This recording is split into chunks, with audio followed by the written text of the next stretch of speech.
Ah, la dictature de la beauté.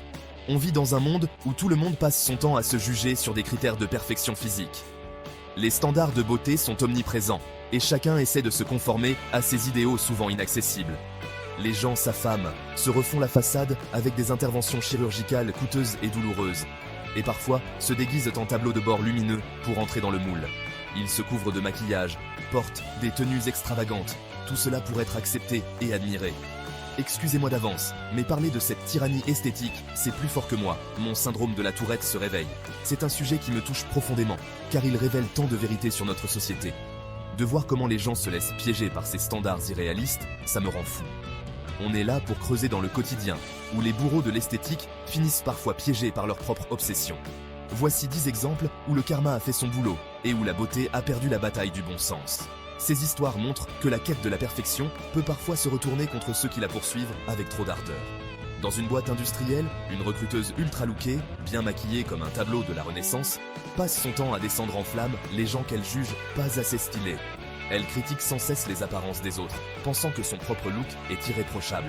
Alors un jour, elle tombe nez à nez avec un type en bleu de travail, teint hâlé, main calleuse, et elle ne manque pas de lancer un commentaire bien du style. Pour travailler ici, faudrait peut-être apprendre à s'habiller.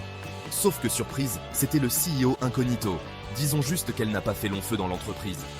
Cette leçon lui a appris que l'habit ne fait pas le moine, et que juger les autres sur leur apparence peut avoir des conséquences inattendues. Que dire de cette influenceuse qui, toute pimpante, arrête le monde pour prendre un selfie devant un bel immeuble. Elle est tellement absorbée par son image qu'elle en oublie de faire attention à son environnement.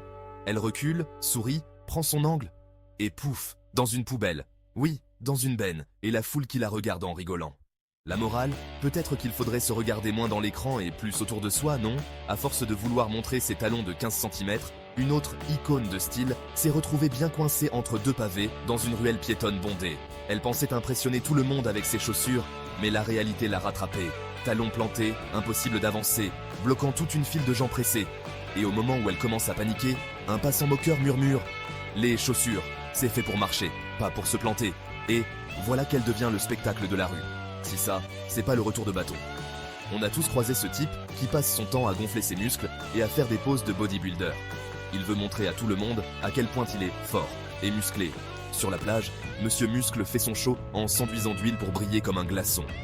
Il pense attirer tous les regards, mais il ne se doute pas de ce qui va arriver. Jusqu'au moment où il trébuche en courant après un frisbee et atterrit droit dans un cerf-volant en pleine toile d'un vieux monsieur, lui-même bien perplexe. Résultat, Musclé coincé dans le cerf-volant, le tout filmé par des spectateurs hilars. Merci la vie. Alors là, on parle d'une vraie leçon de vie. Cette demoiselle décide de faire un selfie dans la mer avec un dauphin qui passait par là. Elle pense que ce sera la photo parfaite pour ses réseaux sociaux. Mais voilà, l'animal en a eu marre de servir de figurant. Il fait un bond, éclabousse le téléphone et splash. La voilà trempée, sans téléphone, ni selfie. La nature dit merci. Obsédé par le botox, ce jeune cadre dynamique refuse d'avoir une ride. Il veut à tout prix conserver une apparence jeune et lisse, sans se soucier des risques. Mais voilà qu'un jour, notre cher accro au botox fait une grosse allergie. Son visage gonfle comme une montgolfière. Et là, plus moyen de faire un sourire pour le selfie hebdomadaire. Juste un air de poisson-lune, jusqu'à nouvel ordre. La beauté figée n'est pas toujours sans risque, et parfois, elle se retourne contre vous. Ce sportif, ultra fier de son physique, passe son temps à se filmer pour montrer son entraînement impeccable. Mais voilà, pendant une séance de cardio, il glisse sur son tapis de course et atterrit lamentablement par terre, avec le tapis qui continue à tourner, comme pour se moquer.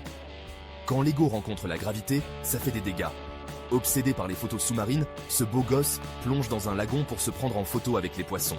Il veut capturer des images spectaculaires pour impressionner ses amis et ses followers. Mais un poisson apparemment très curieux décide de lui mordre l'oreille. Son visage se crispe dans un cri de surprise et le selfie se transforme en scène digne d'un film comique. Voilà, au moins les poissons ne se font pas avoir par les apparences. Ah, la quête du look parfait. Cette passionnée de luxe décide de tout risquer pour une photo avec un sac à main hors de prix. Elle pense que cette photo va lui apporter des milliers de likes et de commentaires élogieux.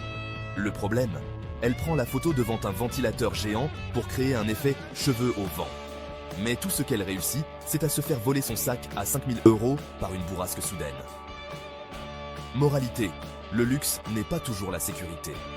Enfin, la championne, une consultante en cosmétique qui refuse de conseiller autre chose que les mascaras éco-responsables. Elle est convaincue que ses produits sont les meilleurs et ne jure que par eux. Sauf qu'un jour, elle se retrouve à appliquer un mascara bio qui, apparemment, n'a pas une bonne tenue sous la pluie. Résultat, elle termine sa journée avec 2 magnifiques rivières noires sur les joues. Ironique, non? Allez, je vais le dire franchement, à tous ces gens qui croient que la beauté justifie tout et qu'il faut se plier en 4 pour atteindre un modèle aussi creux que superficiel, rappelez-vous une chose, la beauté sans l'intelligence, c'est comme un gâteau sans sucre, bien fade au final. La beauté est éphémère, mais l'intelligence et la gentillesse durent toute une vie. Alors, la prochaine fois que vous vous trouvez obsédé par votre apparence, pensez à ce qui compte vraiment. La beauté intérieure est ce qui fait de nous des êtres humains uniques et précieux. En fin de compte, la quête de la perfection extérieure peut souvent nous faire oublier ce qui est vraiment important. La beauté sans substance est comme un gâteau sans saveur, joli à regarder, mais décevant à goûter. Alors, chérissons notre authenticité et notre individualité, car c'est ce qui nous rend vraiment beaux. Et souvenez-vous, le karma a une façon bien à lui de remettre les pendules à l'heure. La prochaine fois que vous voyez quelqu'un se vanter de sa beauté ou de son style, rappelez-vous que la vie a une manière de nous rappeler ce qui est vraiment important. Soyez vous-même et laissez votre véritable beauté briller. La beauté véritable réside dans la simplicité, l'authenticité et la bonté. C'est ce qui nous rend uniques et précieux. Alors, laissons de côté les standards superficiels et embrassons notre véritable essence. C'est là que réside la véritable beauté.